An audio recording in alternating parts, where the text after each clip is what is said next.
So, how do you even begin to plan for a war that can never, ever be fought? You know, that one single question, a question born from the atomic bomb, it created an entirely new way of thinking about global security. Today, we're going to dive into the story of a field of study that was born in crisis, nearly faded into total obscurity, and then came roaring back, maybe more vital than ever before. Think about it. Before August 6, 1945, war was, for the most part, the domain of generals. But after that day, it became a problem for everyone. This terrifying new reality of nuclear weapons forced a group of brilliant civilian minds, we're talking economists, physicists, mathematicians, to invent a whole new field of study, really just to figure out how to survive in the atomic age. And this kicked off what we now call the Golden Age. For the very first time, civilian thinkers were brought in from the outside to help grapple with the absolutely staggering implications of the nuclear revolution. They brought fresh eyes to the oldest of human problems: war. What they built was the field of security studies. And its purpose? Well, it was crystal clear and incredibly urgent: to understand the role of military force in a world where its ultimate expression could literally mean the end of civilization. The core of the field was, and it still is, the study of war itself. So for about a decade, from the mid-50s to the mid-60s, there was just this explosion of creativity. You had thinkers like Bernard Brodie and Thomas Schelling developing these absolutely groundbreaking theories on deterrence and escalation. Their central challenge was a huge paradox. How do you use the threat of these unthinkable weapons to get what you want precisely so you never ever have to actually use them? But here's the catch. All of this brilliant theoretical work had one critical flaw.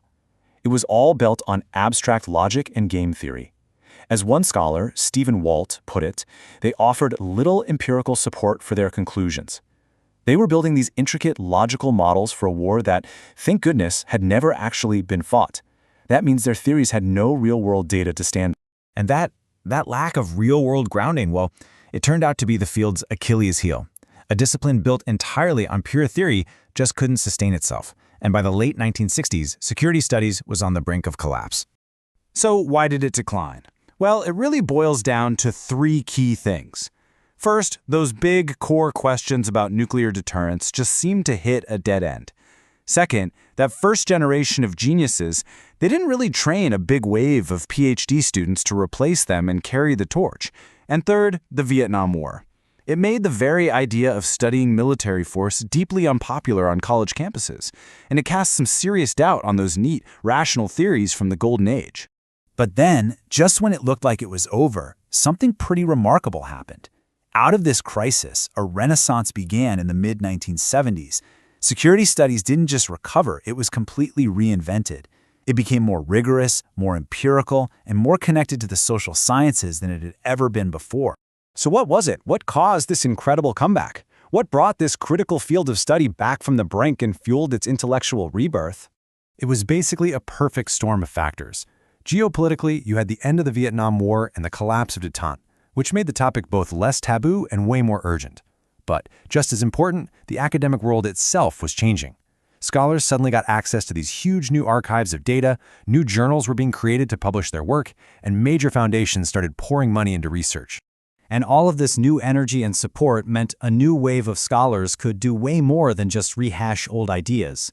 They came armed with an entirely new toolkit for analyzing the really complex questions of war and peace.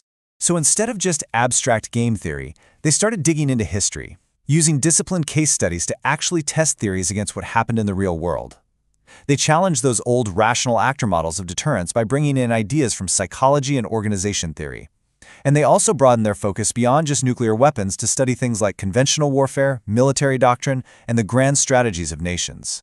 Now look, this revitalized field wasn't just some academic exercise. It was designed to give us competing, evidence-based theories to analyze real-world challenges. And a perfect test case came with the end of the Cold War, a massive geopolitical shift that left everyone asking, okay, so what happens now? And this is where you can really see the new toolkit in action. To predict what would happen in Europe, different theories focused on different causes of conflict. Some scholars looked at the big picture, what they call the third image, and they worried that the new balance of power would be unstable. Others focused on the second image, that's the internal politics of countries, arguing that the stability of new democracies was the real key. And then you had others who believed that big international institutions like NATO could overcome those other risks. The point is, each theory pointed to a different cause, and because of that, a totally different policy solution. But to stay vital and relevant today, the field has to walk a very fine line. It has to navigate between two huge dangers, two opposing temptations that could really undermine all the progress it's made.